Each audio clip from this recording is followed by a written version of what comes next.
AI is incredible. It can teach you how to fry an egg and even write a poem, pirate style. Yarr! But it knows nothing about your work. Slackbot is different. It doesn't just know the facts. It knows your schedule. It can turn a brainstorm into a brief. And it doesn't need to be taught. Because Slackbot isn't just another AI. It's AI that knows your work as well as you do. Visit slack.com/meet Slackbot to learn more. For the News and Observer, this is Under the Dome for the week of January 10th, 2022. Happy New Year, 10 days into the new year. This is Dawn Vaughan. I'm joined today by Danielle Battaglia, our Washington, D.C. correspondent. And we're going to tell you what you should pay attention to in North Carolina politics this week and what might be coming up. On the state level, on the legislative level, we might see a session for a day or so at the General Assembly this week. As we record this a few days ahead of that, it's still to be determined. But at some point soon, the legislature needs to decide when they're going to adjourn. So they need to come back to actually adjourn the long session, which is actually last year, even though now we're into 2022. It's so the longest session. You're still with me on this. They will need to have an adjournment resolution, another one that explains when they come back for the spring short session. So we could be looking at that one day this week. A lot of that hinges on the other big thing to pay attention to this week, which is the redistricting trial. And as we record this on Thursday the 6th, a ruling is expected by Tuesday. So there might be one by the time you listen to this, or there might not. So that also depends on what the General Assembly is going to do, if they're going to come back with anything related to that in addition to that adjournment resolution, or maybe they won't. So a lot of to be determined on the state level. So it's still relatively quiet. But that's something to pay attention to, what the fallout from that trial will be between the chambers, between the parties, and everything else there. So that's where we are on the state level.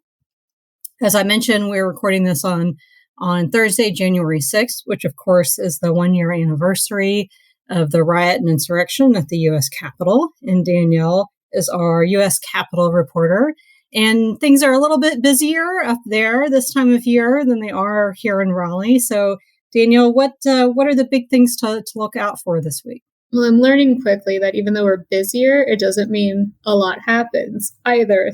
Apparently, lawmaking is a very slow process. But so there's a couple things going on. I mean, obviously, we're going to want to look out for the redistricting trial because that's going to have an impact on our congressional races. So keep an eye out on that. But there's something that will impact North Carolina residents that happens this week on, I think, Friday. You guys have probably gotten used to, if you have children, getting a child tax credit advance every month on the 15th.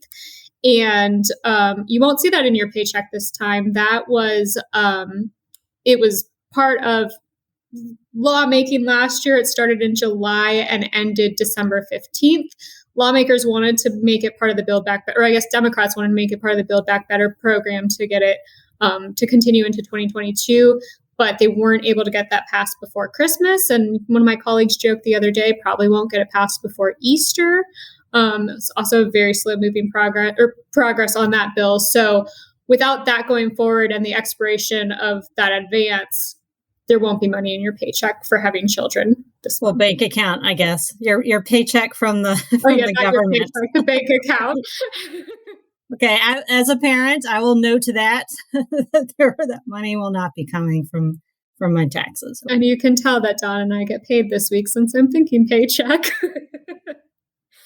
And then also going on, and I will say we've had a very slow start. So we just started the second session of the 117th Congress.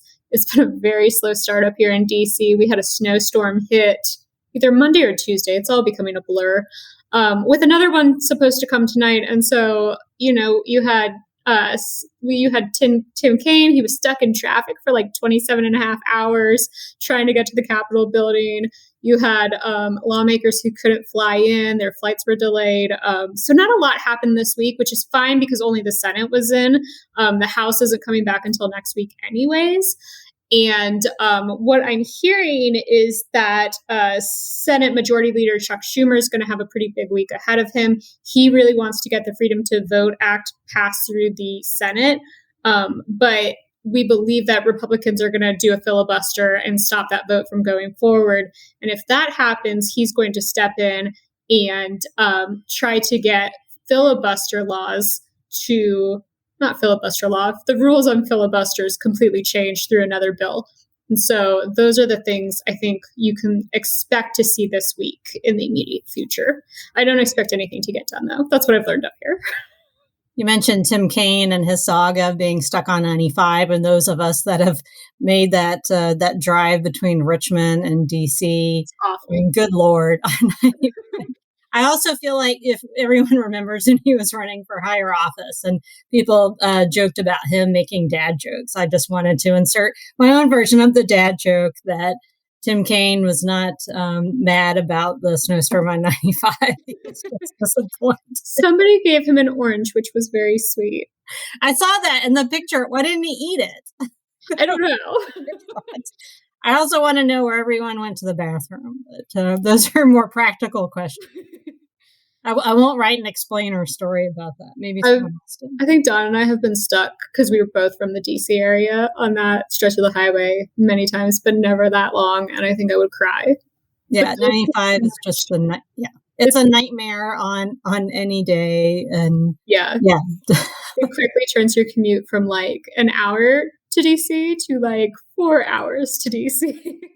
And I'm sure everyone is driven by the clock tower, really cool building, train station. Oh my gosh, I love it. Yeah, so that's the highlight, assuming you're like gripping the wheel that you won't go off the side in a storm. But she's talking about Richmond, by the way. Yeah, I'm sure most of our listeners have made that drive at some point, especially the state lawmakers who are interested in DC potential, which we know that a lot of, well, maybe they fly, those of us in the proletariat. Maybe they've been driving. I've met a couple of them up here and they are troopers. They've been getting in their cars and driving on up. I saw one of them, I won't name names, but it's one of your North Carolina House members who will kill me for saying this, but he met me on one of those like scooters that you can get in downtowns. Well, those that follow me on Twitter know that I will usually tweet photos of the e-scooters that are outside the legislative building, and I'm really just waiting for a lawmaker, maybe that lawmaker, to ride a scooter around downtown. And I'll be sure to document it. There are photos of it in DC, but I am not in possession of those photos.